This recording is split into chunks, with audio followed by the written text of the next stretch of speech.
Hey, Laurel. Hey, Jessa. Would you like to introduce our guest today?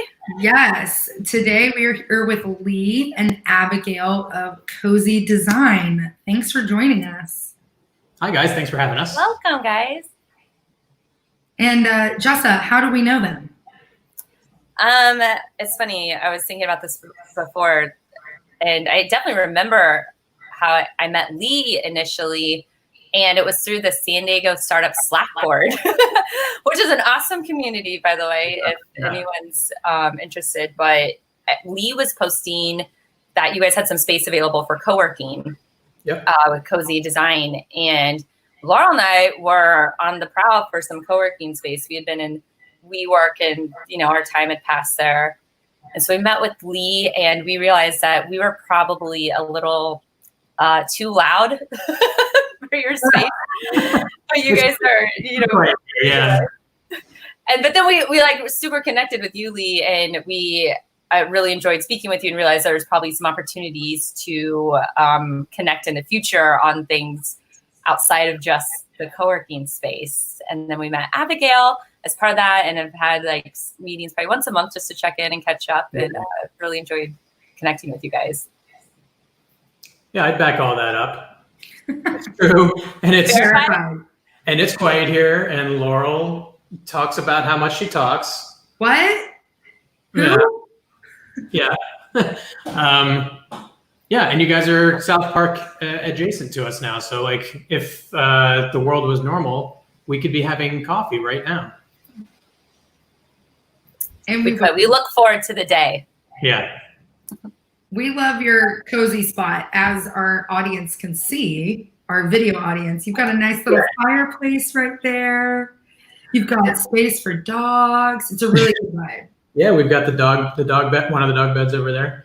Yeah, people have thought that I'm calling from home because it's intentional. It's intentional. I think we'll probably talk more about some of why Cozy is the way it is, but like the space that we're in kind of speaks to all of that. Basically, I'm in a position to make a place I want to be at, so I'm gonna do that, including with the space we're in, plants and fire, and what would you call this? What's the hygge?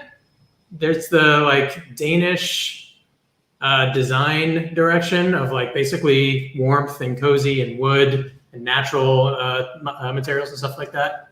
HYGGE. I've never heard of that. It's if you turned me into an interior design trend, it would be that one. It's a well-defined brand. I know, right? Speaking of, so you are founder of Cozy Design. And can you give us an overview? I mean, obviously we get to see Cozy in action right now, but like the design firm itself. Sure, yeah. So Cozy is at this point pretty much, it's kind of an outcropping of my background. So I'll do the lightning round version of that because it can go on a while. But I started as my first job title was information architect, starting in like 1998. I know it's a fancy sounding one. It's basically the kind of one of the precursor titles to what we now call UX design. And so I went to school for this. I went to Carnegie Mellon. It's a good school for this kind of thing. They were inventing these majors as I was there. So like I really felt like I was there in the very earliest days.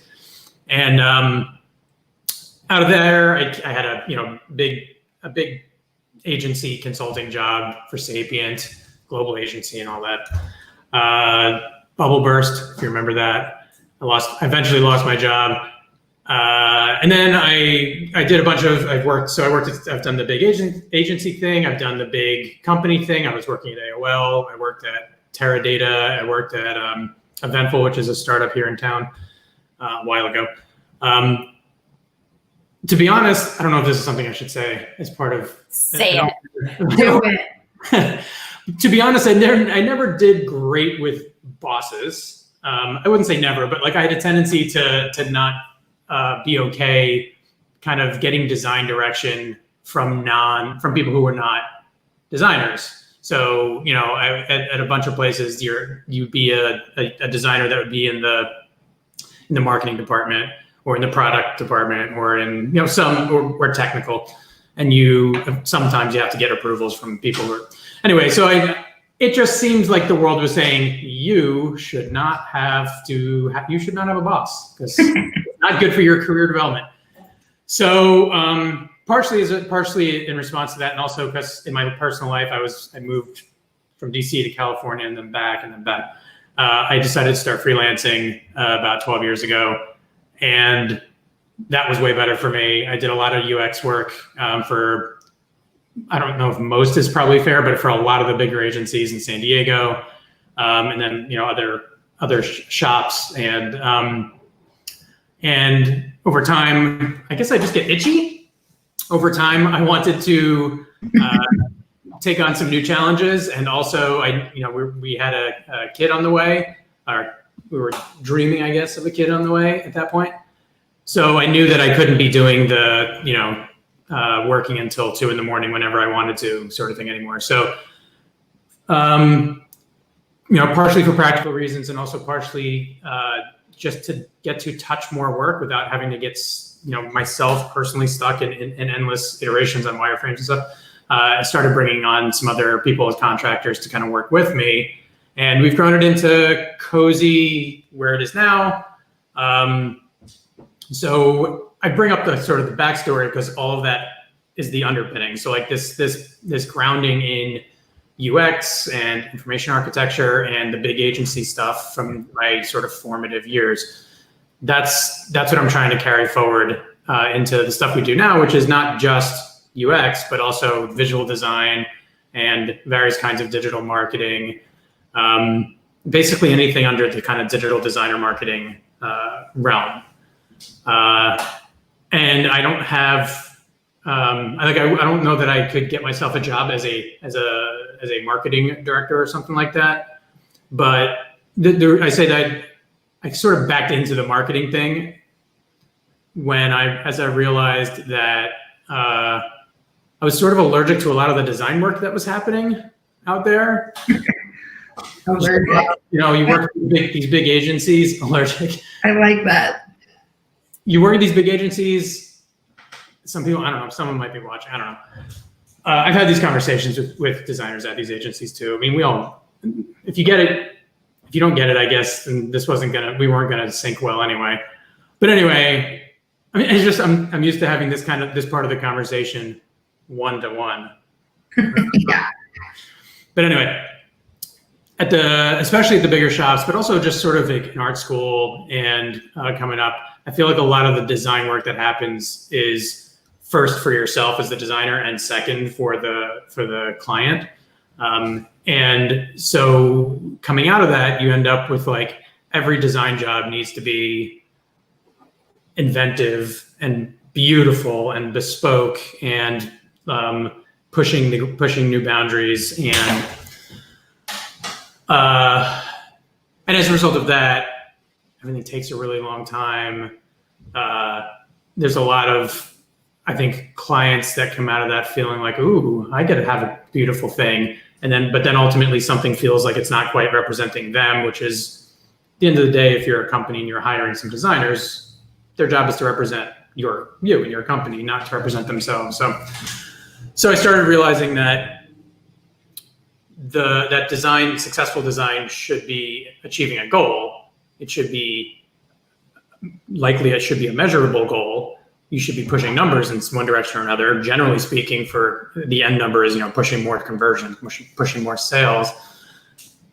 And that's kind of that's about when I realized that I was talking about marketing, because it's all about increasing those numbers. So whether it's increasing the number of people who are looking at your stuff, or the number of people who are converting from that into buying your stuff, it's all about like those kinds. A lot of marketing is about those kinds of numbers. So that's the perspective that I come at marketing from, is like whatever tools we can use to improve those numbers. There's so many tools out there.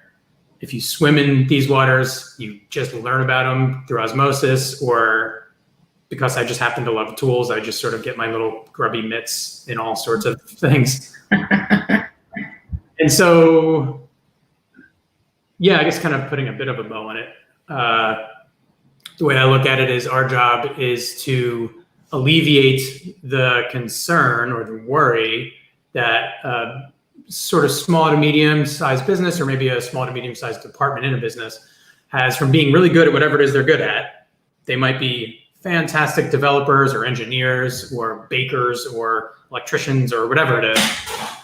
But then they know that there's this whole swirling world of internet digital things, and they're supposed to be good at that too. And their competition up the street just hired some kids to make a website for them, and now they're grumble. Like, I just think that we're living in a world at this point where people have to be freaked out about knowing computers in order to be successful at whatever it is that they're really good at potentially. You know, if Joe is the best electrician in town, I want Joe to be the most highly paid and successful electrician in town. And the fact that he doesn't have a banging digital presence shouldn't be the thing that holds him back from that. So, you know, whether that's Joe the electrician or Joe the middle manager at a sort of a mid-sized company who's in charge of conversions or in charge of operations or whatever it might be, like that's alleviating anxiety from the world. We shouldn't be worried about this stuff. Everything's too stressful. We're not opening hearts. We're not operating on brains. We're not curing cancer here. We're trying to generate leads. We're trying to make our businesses succeed and all that. Like, let's take a pause, take a breath, and make it bit by bit. I think Jess and I can resonate with that point a lot, because like we're business consultants, and we might change and have a really positive impact on the world, but we're not dealing with life or death here.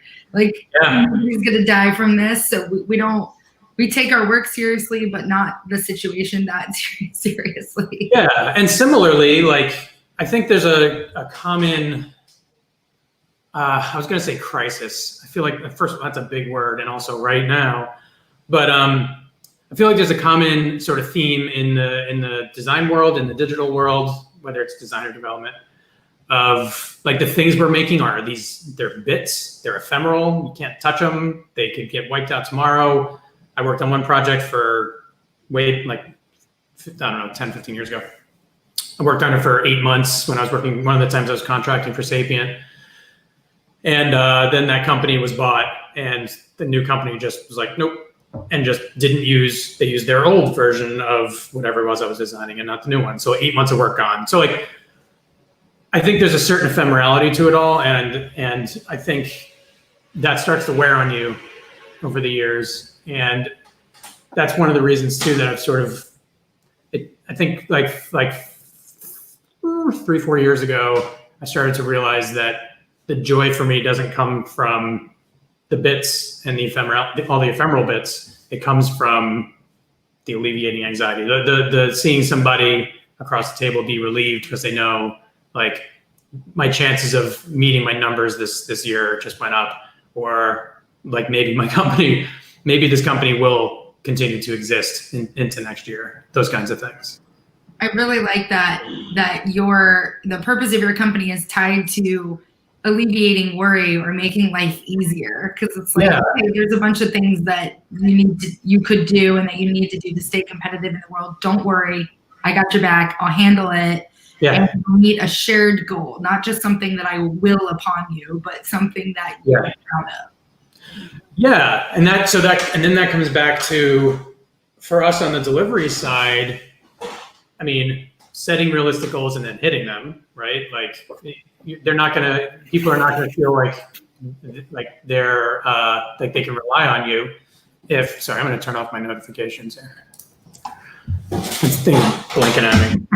I feel like they can rely on you if you miss your dates and doing quality work. Like the goal is that clients get to a point where they don't have to approve every line item, everything that you work on, because it's always seemed silly to me that a client hires any kind of contractor because they can't do it themselves. So you hire a plumber or you hire a digital designer, and then you're the one who approves the work. Like, why should I be like looking over the plumber's shoulder saying like, I wouldn't have used that, I don't know, wrench, pipe,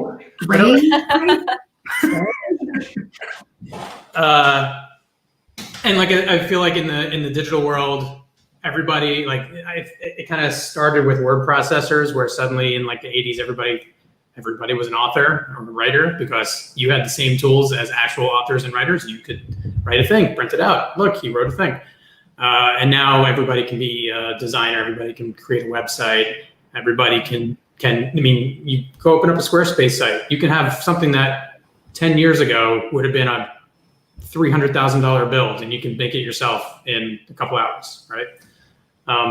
But it's go ahead and try. There's a lot more to it than just like farting it out onto a screen. I can attest to that. I'm like, oh, Squarespace, great. I'll just do it myself. Yeah. Yeah. So you're in business. You saw a need to alleviate worry and help guide people. So that's why you're in business. You saw a need and you're doing it. What is your business culture like day to day? Like, what's your mission, vision, values kind of situation? Obviously, it has something to do with being cozy. Yes. So it's funny. Abigail is trying to poker face this one because she has a task where we're trying to get a little more codified about some of this. Like, let's write down what our values are. Like, let's be grown-ups about this. I appreciate your poker face, Abigail. Abigail, by the way, is the producer at Cozy. She's our like project manager sort of thing. Just to give a reason to why somebody else is over there. It's like, hey. Well, Abigail, like we at Stellar Co, we help businesses do that and put some definition around it, because usually companies like you, like Cozy, you know what it is on the inside. Like, you know what it is in your mind and you're behaving that way. But it is helpful to put it down so that customers and stakeholders in your business can go, oh, I really like that vibe. I want to be a part of that. And it attracts those things. You're already naturally attracting the right customers, it seems. So it's not that critical, but for some startup enterprises, like it's critical for them to help attract the right customers. It keeps us all honest. Like, I think like it would attract the right. It would make sure that people knew who we really were before we got started, and vice versa. I don't think like we're not going to be a great match for people who just want either the cheapest thing that they can get, because there's a kid up the street that can do it. You'll have to be the one that's overseeing all their design work. It won't be that good. You won't know any better. Your numbers won't be as good as they otherwise would be at the end of all this. But we're not trying to be. We're sort of at this middle ground, competing with your nephew who knows computers from the bottom and the big agency in town who's going to charge you $250,000 for a discovery phase from the top. I want us to be offering a lot more of what we come from that sort of big agency where most of the people that I work with or that I bring on to work with us are descendants from that big agency, fancy, expensive side of things. But there's so much cruft. There's so much that you don't need to do up there. So I'm trying to deliver as much of that quality at a sort of squeezing out the extra revision rounds and the dream quests and the peyote trips that get you inspiration and so whatever we're doing. Like, the truth is, like when you boil it down, like put me or any of our designers, give us 20 minutes, give us a half an hour, and we'll design a better business. Just make it really consolidate. Like, we'll design a better business card than most people if they took 3 months to do it. So I'd rather get those 30 minutes and tell them this is going to be a 30-minute thing, like let us get in there, than tell them it's going to be a 3-month thing. No, we'll bargain it down to 2.5 months. Like that's sort of how I see the comparison between like what we're trying to bring to the table versus the big fellas. Yeah, you seem more stakeholder focused than than what some of the bigger companies do, just by the very nature of their size. I like what you said about, well, like, let's just talk for like 30 minutes and like figure it out. Yeah. It'll be much more efficient and effective. And so is that like, how did you come upon Abigail's expertise, and why did you bring her on, and what's your expertise, Abigail? Well, definitely helping to direct the conversation and sort of fuel that core of the business and just see opportunities like that. But just pointing out the obvious sometimes. So even in the background of Lee's frame, you can't see it right now, but there's the sign in the upper right corner says work hard and be nice to people. And that is the essence of Lee and Cozy. And that, oh God, I'm going to break my monitor off its stand. And it's already the writing on the walls in terms of how he really gets to know people. And I would even say it's be nice. Both of those things, of delivering excellent work down to the apostrophes, which we have long conversations about. And my background comes from studying linguistics and writing and editing and being that crucial, careful communicator. Crucially sort of, just engaged in caring about the apostrophe and what role it's playing in the sentence, as we had a conversation yesterday. I would love, is there any chance we can spend the entire rest of the time talking about dashes and yes. I have a specific apostrophe question. So if you want to get into what you guys are focused on, I have a specific one to ask a linguistics expert. Go for it.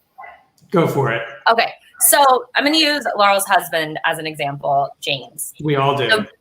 So his name ends in an S. So if we're talking about James's lovely wife, Laurel, is it just James apostrophe? Or is it James apostrophe S? First one. I'm a Jones, so I had to learn that one early. And I'm a Lee. That bothers me. I don't like just the one. I like the S on the end. I know it's wrong, but like, well, now I know it's wrong. Yeah, there are some things that I think are style choices where it can get into a gray area. There's one this is getting weedy, guys, but like, so one of the like accepted punctuation standards, I can't believe we're doing this, is when you're using quotes, when you're quoting somebody, the punctuation goes on the outside of the closing quote mark. I think is ridiculous if it's part of the quote. If somebody says a sentence and you're finishing the sentence, put the period inside the quote. So it's just me versus the MLA or whatever. Like, just that's one style choice that I choose not to. And I also put spaces around M dashes. I know. Okay, well, trending topic. 1 or 2 spaces after a period. Oh God, there's only one answer to that. Okay, 1, right? We're on the same page. Did you see the update from, was it Microsoft Word, I think, that they officially I didn't see that. Out yesterday or the day before? I think you can change it in the settings to 2 for the people who are diehard, but I used to be diehard probably up until 5 years ago. And then when I read more about the logic, like the design and the typewriters and all that behind it, right, I quickly shifted. I'm like, oh, and now when I see it in text, it drives me crazy. Like I can't, like I'll go through templates and documents where it's like an old template and someone has it 2 space and I'm like, oh, here we go. I got to go through this whole thing and remove it. And F, 2 spaces, replaced with 1 space. Yeah. And that's a lot of the stuff does come back to the typewriter. Like when for all of time before that, we had all of it. We could make words bigger and smaller, spaces bigger and smaller because it was all done with a pen or paint or whatever, chipped. And then the typewriter came around and it was just 1 monospaced font. And that was it. So suddenly you couldn't make bigger titles by making them bigger. You couldn't make titles by making them bigger or heavier or darker. You could only change it from uppercase to lowercase to uppercase or do all caps. And that was it. So the typewriter just came through and ruined everything. And now we're done with that. So we just need to like collectively get rid of the boomers, I guess. I don't know what it is. Well, and the revelation from that came with sentence casing, which I've been trained relatively now to, instead of title casing, sentence casing. So that's another sort of in the weeds thing of there's no reason to have title casing, which we can talk about that. But more so what I want to steer the conversation back to is that we do have a whole deep dive on that. This is where Lee and I get along, and being that that editorial sort of final review is a big piece of what I do. And then just speaking to rational design and what Cozy does is that we are operationally super efficient in terms of getting the job done with no more or no less than what is needed. So how you met Lee through San Diego Digital Designers, that Slack community, is what makes Lee so great in terms of being a community builder and pulling people in, pulling the right level of person onto the job, and having this whole Rolodex of contractors in San Diego to give them work, provide them with opportunity, and then provide clients with this shrink-wrapped solution of just what is needed. And so it's really fun as my job being this sort of traffic controller and seeing all these moving parts behind the scenes and getting to be a second brain for Lee as we meet and with clients and Rolodex folks, as just being this interface. It's a really fun place to work, for sure. Yeah. When we went in to view the Cozy space and we met with Lee, we were talking about how a Stellar Co is a stakeholder-focused organization, and we bring the knowledge and resources together that people need to drive a more conscious form of capitalism.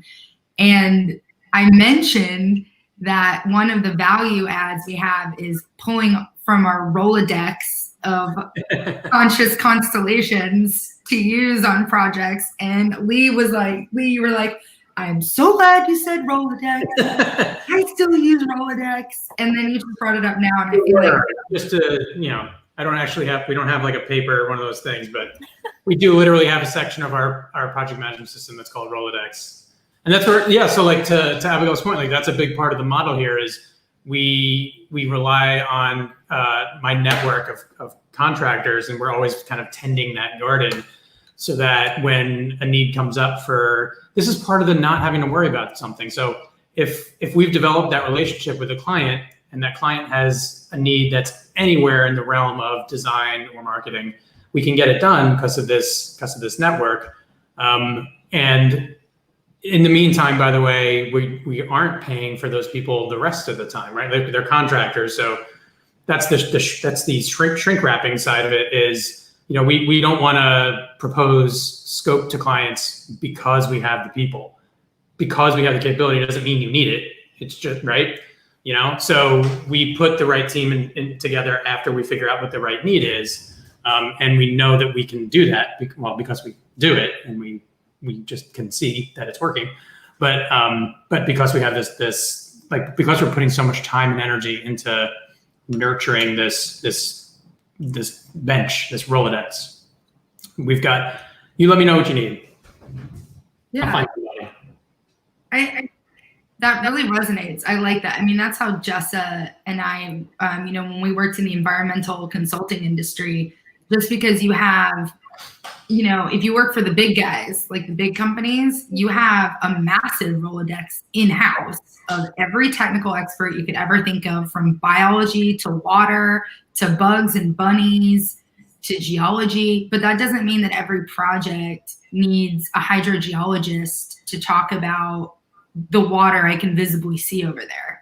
And so the shrink wrapping comes into play when you're like, oh, there's water visibly over there. I don't need somebody to go verify that it exists. I'm just going to move forward and pull the right teammates I need.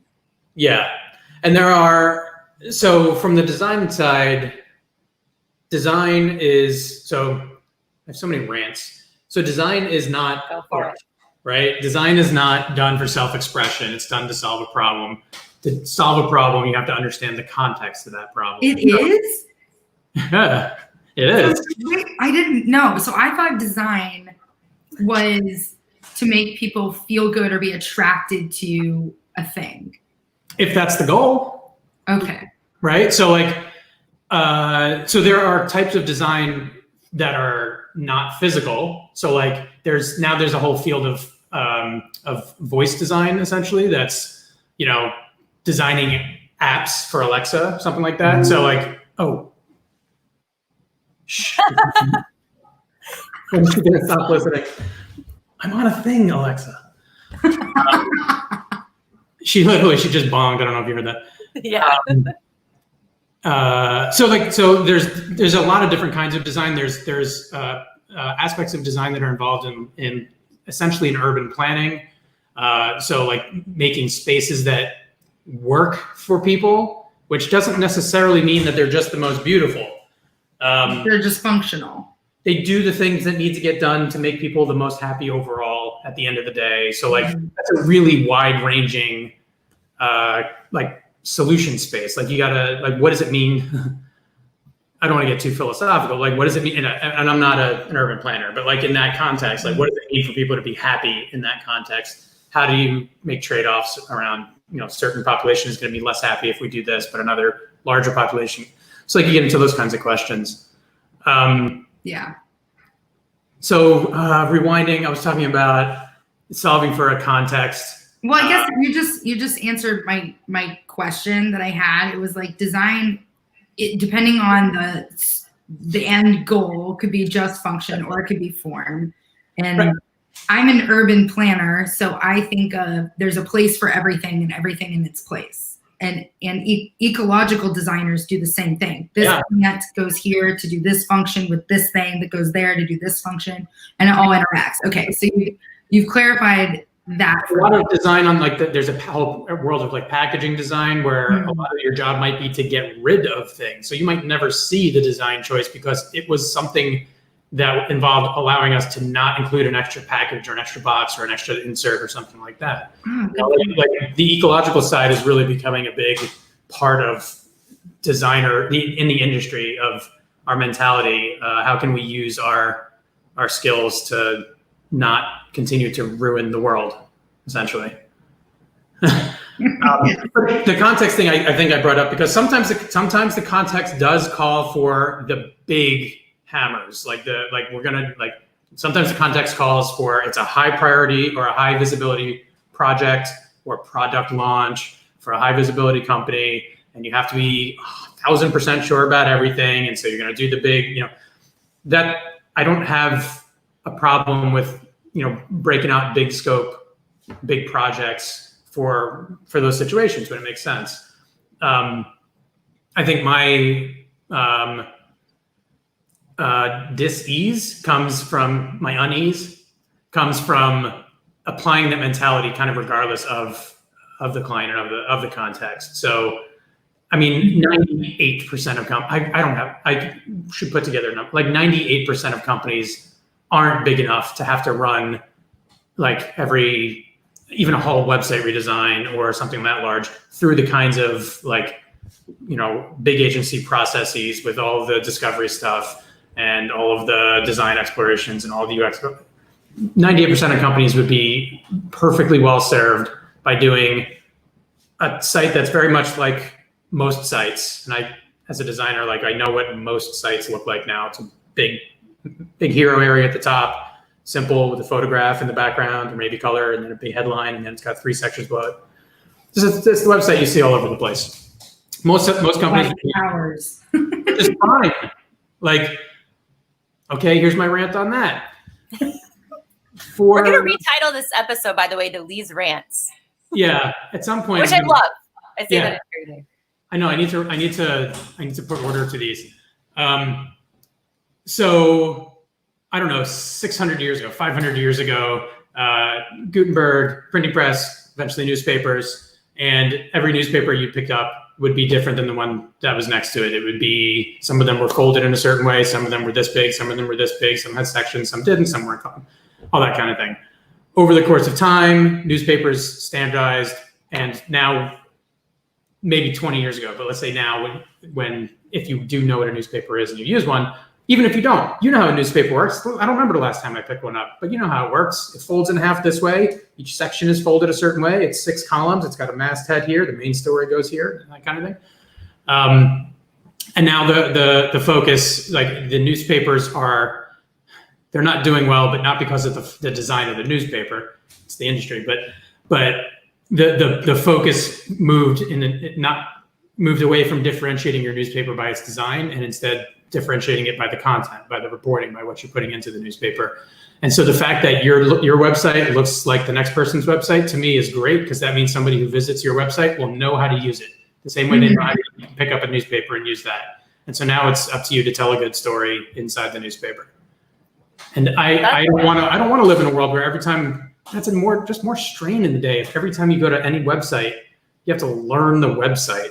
Oh, good point. That is so interesting. Yeah, I never would have thought about it from that approach, because I think I would assume the instinct on both sides, like from the design side, or maybe the instinctive design side, and then the client side is like, I want something different. I want it put, like you said earlier, like designers are like designing for themselves. Like I want to put my mark on it. One of my friends who's like, she's a designer, she's like, my zhuzh.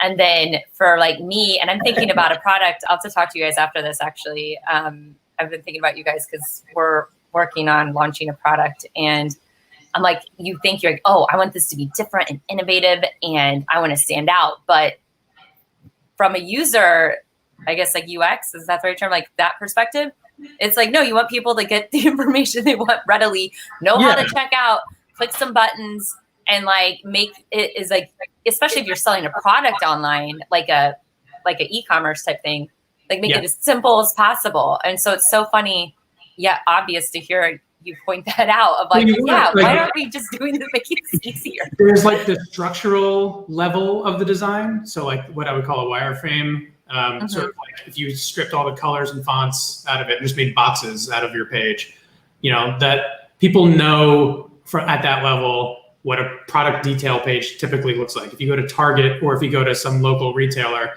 and you go to their product, it looks, the name of it, the product is across the top, and the photo is over here, and the description's over here, and the details are down here, and the buy button's over there, right? Like, we know that. And so when you get to that kind of page, your brain's just like, whoop, like we all recognize patterns. We know the psychology around stereotyping and chunking and all these kinds of things around.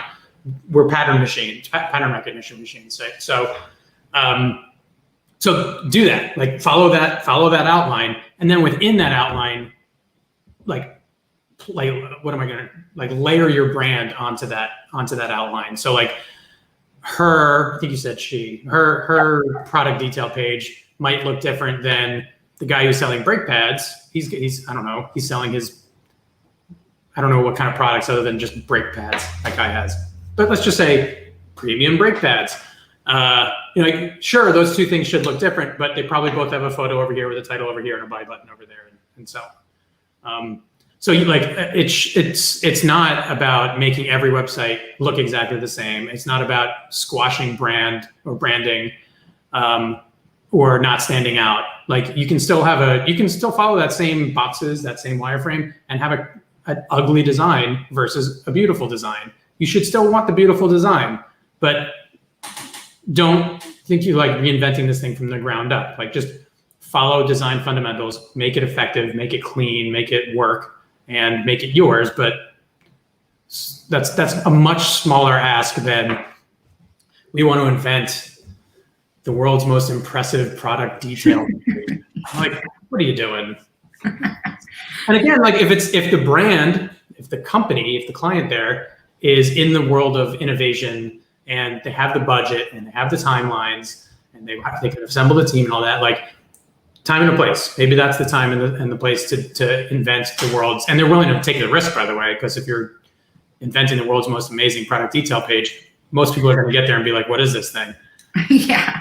Right? You're going to have to explain it and hold their hand and like have all the funds to do that. But 1% of people will tweet about it, and maybe that's the goal. Abigail mentioned the subject matter earlier. So how do all of the Lee's rants fit into the concept of rational design? And what does that mean? And like, how does it differ from the usual? Yeah. So rational design is sort of this unifying concept that evolved over the last year or two, really. that kind of ties all this together. So, and the core of it is that not every client situation needs to get run through the same process. Not every, we can have sort of our gold standard process. Every agency does. Frankly, they all look pretty much the same. You've got your discover phase at the beginning, and then you structure things, and then you start to design them, and then you build them, and then you optimize them. They might tweak it a tiny bit. They might use different labels for it, but like pretty much that's the workflow. And then each one of those steps has a bunch of things you can do, and a bunch, like 20 or 30 different deliverables could be attached to any one of those phases. And I think, a lot of especially larger shops, their process is what like they would call that their secret sauce. And they are really, there's pride in it, and every client gets these sort of gold standard treatments for like, okay, welcome on board. Welcome to Acme Co. We'll be designing your thing. First is the discovery zone. And you're going to come in here and you're going to spend 3 months, and we're going to do really big workshops. We're going to pull 15 people into the room and 25 people from your end, and we're going to develop code. It's going to be magic and all that. I've been in those. There is some magic. Most of the time is 22 of the 25 people wishing they were somewhere else. And that is expensive. Like, even if it's salaried people, think about how much it would cost your company to have 20 people or 10 people, let's just say 10 people out of commission for half a day. Like, multiply it out, and you're talking about many tens of thousands of dollars in cost, in addition to what you're paying the agency. So like that mentality gets carried through the whole process, and you just do rivers of work. Rational design is about kind of flipping it from here's the process, and if you want to skip any steps in the process, like we'll have to kind of argue about it and pluck those pieces out. Yeah. The other way around, to where we know sort of the table of contents of all the things we could do. How little can we get away with doing so that we can do an effective job coming out the other end, following, let's say, the Pareto principle, the 80-20 rule. Like, can we get 80% of the way there in 20% of the time and cost? And if we can develop the right kinds of client relationships and expectations, the hope is that we get to a point where the developer is trusted to do the development, and the designer is trusted to do the design, and the UX designer to do that, and the writer to do the copywriting. Of course, there's some reviews and stuff like that, but as much as possible, like, let's try to fly through that process and get you to, if it's sort of the canonical example, like new company or existing company, they need a new website. They just need more leads coming in through their digital channels. So likely you're going to want to redesign or at least refresh your website. Nothing else gets started until you get the website going. So let's not spend 2 years coming up with the world's most perfect website. Let's spend 2 months coming up with a really good enough one. Go with the designer's best guesses for design, because they're good at it. Go with it, and so on. And then let's get to work on doing other activities that pump more traffic into that website. And by the way, now the website is live, so we can start learning from your traffic and from your users, and we can start optimizing the website. And instead of sort of like really carefully looking at every atom of every page, we can recognize that, okay, this one part of this one page is really the problem spot. Let's spend 2 weeks thinking about nothing but this one part of that and optimize that, and come out of the whole thing. Like, and in the meantime, by the way, the world, your customers are experiencing your new and improved, fancy 80% of the way there website.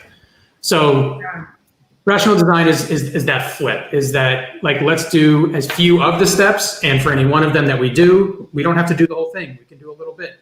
Personas is one I like to kick around. Personas is basically like archetypes for the stakeholders involved in your website. So if it's Joe's brake pads, he might have an end customer as a stakeholder, and he might have a distributor, and he might have a supplier or something like that. I feel like you need to name it Tommy Boy's brake pads.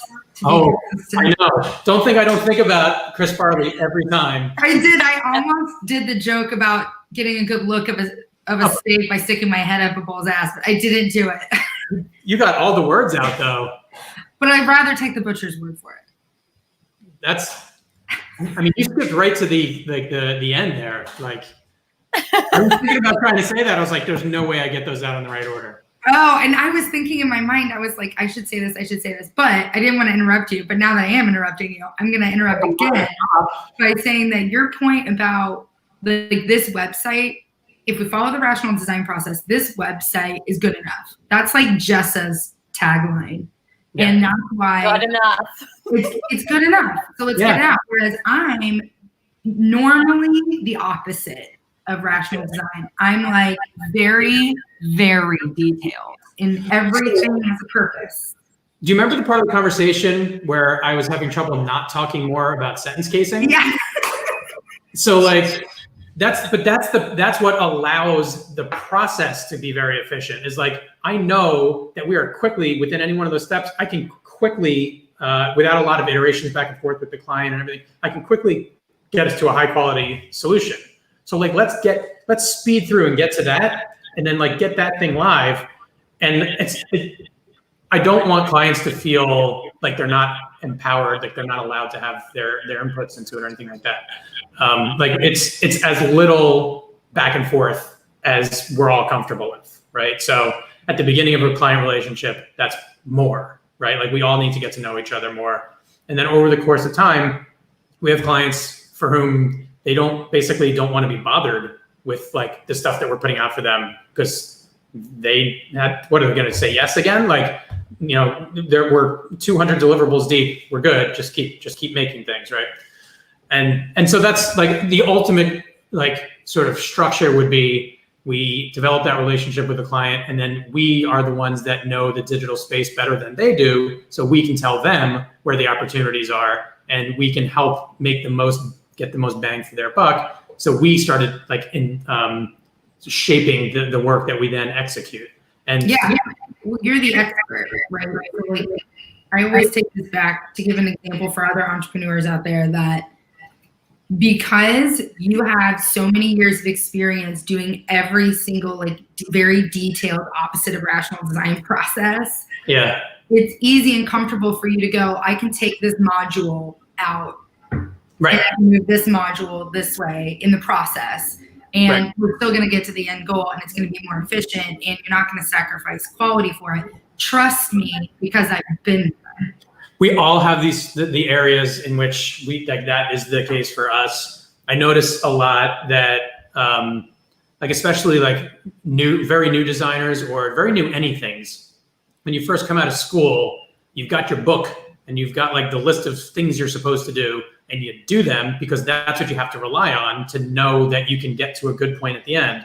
And as you do it over and over and over again, you start to recognize the situations in which, again, pattern recognition machines, you start to recognize the situations in which certain steps have more value or are just, they make more sense for this situation. And over time, like that's why, I mean, you don't see guru level anythings, whether it's designers or plumbers, doing the work the same way that novices do. They can feel their way through it. And this kind of comes out of that. And connecting it back to like rational design really is this like merging of all of my whole like professional kind of path to here. Like that is where I think I add value to the world more than revving wireframes or designs or something, is recognizing where the efficiencies are, recognizing how to put together the right group of people to get the thing done good enough, and like let's move on to the next part. And sometimes I need support in coming up with where the good enough parts are. Sometimes it gets into the weeds, and, you know, it depends on the context. But that's where, so rational design is sort of, in the end, what keeps me personally feeling really fulfilled by doing this kind of work. Because it doesn't feel good to do like work that isn't improving the overall, I don't want to say improving the world, that's a little highfalutin. But like that's not making the most of you, right? So this is me trying to shape a world where I can do more, period. I guess think, that's the end of that sentence. single space. I have two things to add. Like, you said highfalutin. I think it's so funny because Dak Shepard, I listen to his podcast all the time, and he's always saying highfalutin, and I never hear it anywhere. But he's from like Michigan or Minnesota or somewhere up there. So I'm like, oh, I feel like you guys are like Abigail and I have fun with words along those lines. And Abigail, yeah. I like and from Minnesota. Yeah. That's what I was thinking. I was like, oh, like these people, I'm using air quotes, are all using the same terms. These people. Northern Midwesterners. Well, you were saying, but I kind of stepping back, but tying this into rational design is, Laura was saying that I'm a big believer in like it's good enough, and because I haven't always been like that though. And I realize if you don't get to a point where you say this is good enough, like you don't move on, and you get lost in the process, and it becomes stagnant. And at some point, it's like we're never going to make progress. Progress. Value just keeps falling, right? Like every additional minute you spend on it is less valuable. And I can only imagine with design, because so many people have opinions about it, and it's very, from a novice side, it's very subjective. Where you look and they'll be like, oh, that looks cool, or oh, that looks bad, and you can't really explain why. You just know you like it or you don't. And this is something very early on, when Laura and I were forming a seller co, where this came up, and it was with design, if I remember correctly. And my same friend, I'm going to throw her under this bus because she had a meeting and couldn't make this live stream. And she's an amazing designer, and she would never call herself a designer, but she's so good. And she made us these awesome business cards. I actually have them right here. They're so cool, and we love them. We had to rebrand, so our name's different now, but we are obsessed with them. And there's little Easter eggs and the constellations in here and all that. But we needed business cards for, I think it was San Diego Startup Week or something, and we're like, we need them. And she's like, it's not done yet. Like your worst is better than our best. So This is good enough. Like, please. But she's like, I don't want to put my stamp on this, like saying I did this, because I know it can be better. And I'm like, I don't care. Like, if I have no one to give business cards to at this big event, this doesn't matter because no one's going to see it. So pretty clear context there. The business cards have zero value on your screen. Yeah, exactly. Yeah, thank my friend for that lesson we tied in here. I hope that eventually you yelled at her enough that she was like, fine, here's the garbage I'm at now. Ugh. Yeah, I know. I think she did it. It's amazing. And we're like, thank you. Everybody loves it. I love craftsmanship. I appreciate her, her wanting to keep noodling on that. And not to sound like a broken record, but if that was the context, if you said, listen, we need business cards eventually, and I don't want to pay you a lot, so make it a passion project. Like, take as long as you want, or whatever the situation was, let to it. Like, there's good, fast, cheap. Pick two. If you said take your time, I want them good. What are the other ones? And cheap, whatever. But the context was, I need these cards 2 weeks from now, and chop. So thanks for another example. $0, to be fair. Yeah, which is even worse. We took her to Lizzo. Yeah. Oh, yeah, that's right. Laura, you hosted us, actually. Which is invaluable? Yeah. You can't put a price tag on shining. Well, when we be respectful of your guys' time, because I know we're close to the end, and you guys are fortunately very busy. I mean, you guys have set yourself up well to, stay busy in the time when a lot of people are seeing some stagnation. So just one other thing, I want to get on the boat of Lee's rants, and then we can get into our closing. But Lee, I meant to ask you, I was thinking about your rants earlier. I noticed one of your rants in the San Diego Startup Slack is when people at the whole channel. Oh, that's another rant. Yeah. Which I respect. I'm like, fight the good cause, Lee, fight it.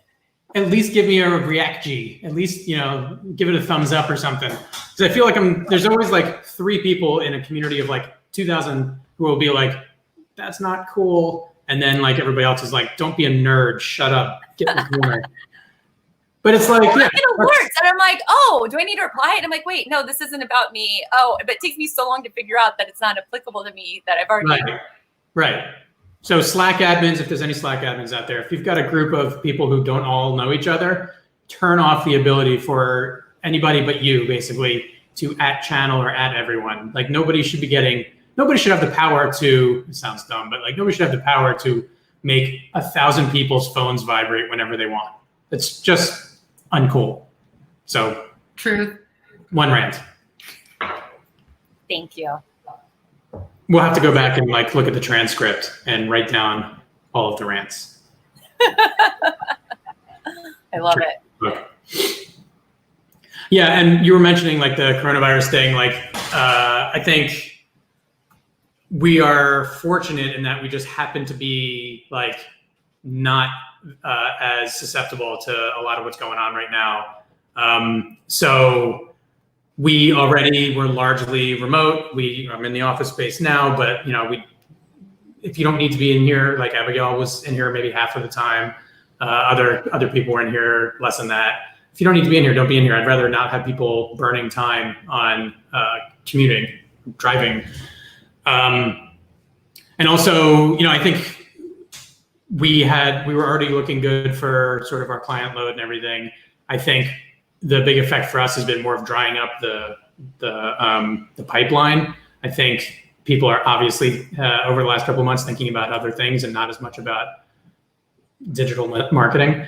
So I think it'll even out and be still a great year for Cozy, and I think it's still gonna, like the industry, and I think we're all gonna keep growing. Mm-hmm. I would like to say that it's the best time to come at your digital marketing with the kind of efficiency that we care so much about. Yeah. You know, so if revenues are down, I don't think it's probably the best idea to abandon marketing when that's gonna that's gonna drive your revenue, right?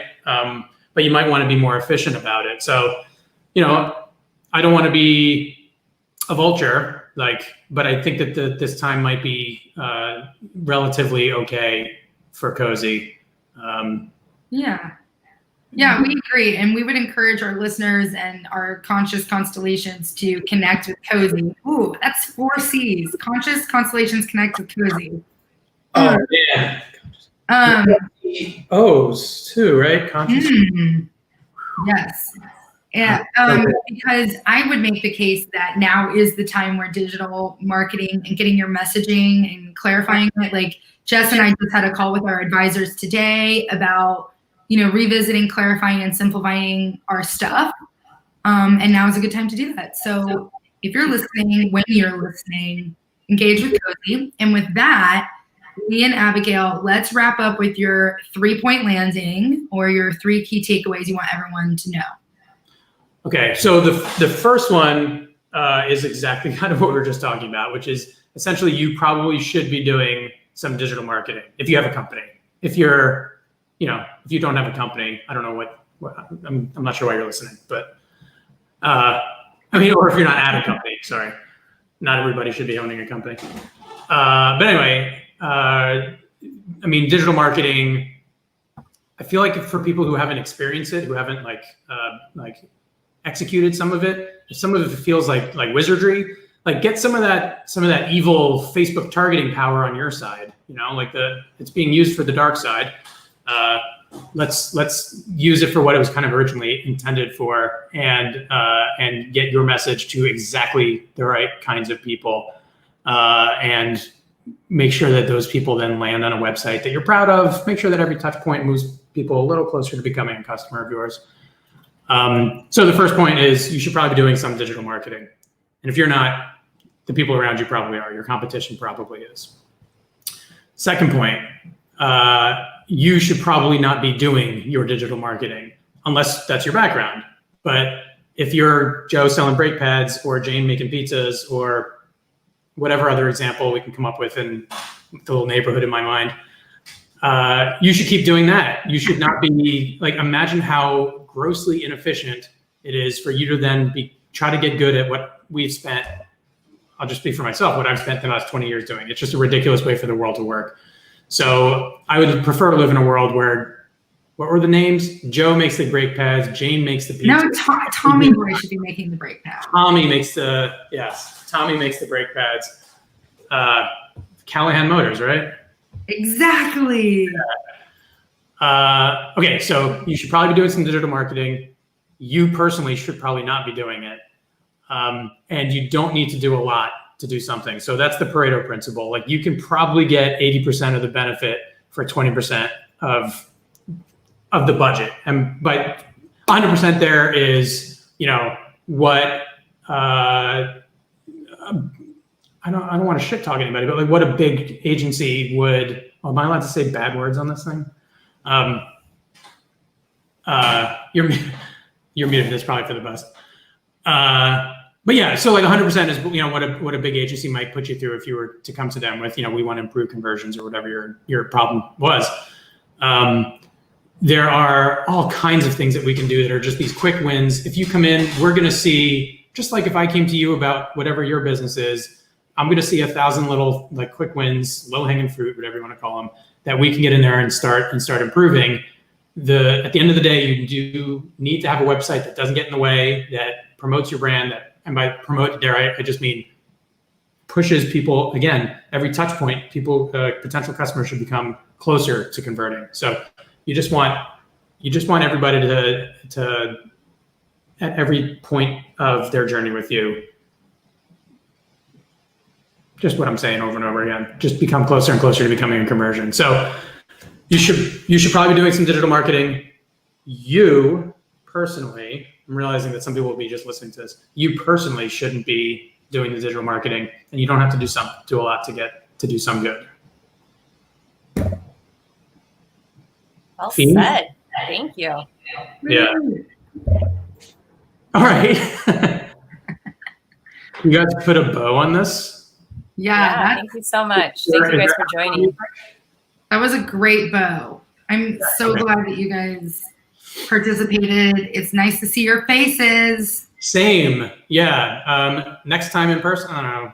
Hopefully next time in person. Yes. Over at Mateo. By the way, Mateo in South Park. Yes. Yeah. Great. Okay. Support local business in South Park. And with that, send it.